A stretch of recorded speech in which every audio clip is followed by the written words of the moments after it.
What's up, guys? It's Voice of G here, aka Isaac Gomez for Voice Talks, and we are talking UFC 284. Islam Makhachev of the lightweight division faces another champ in the featherweight division. That's Alexander the Great Volkanovski, and man, it's here. We've talked about this for about 3 months now. 3 months ago, I did release a video talking about the upcoming matchups in these UFC divisions. At the time, Islam Makhachev had beat Charles Oliveira to become the lightweight champion of the world.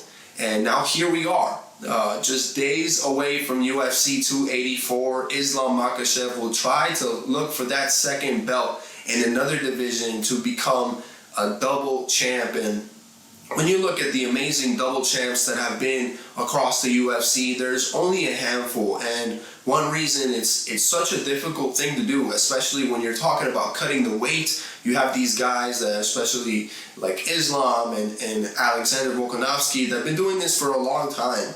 And it's hard to just jump into a new weight class and all of a sudden look at, you're dominating and you're the new champion. So you have a guy in Islam Makhachev who dominated his division and earned the right to be a champion, and now he's looking for a second belt. After months of just thinking about it, if Islam early in the first round, early in the second round, lands a couple takedowns and is able to get control time, it doesn't matter if he lands hard shots on Volkanovski. If he's able to get that kind of confidence early against Volkanovski, taking him down, I think it's a wrap. I think it's a wrap by like the third or fourth round, where you have Islam winning by TKO or, by a submission, right?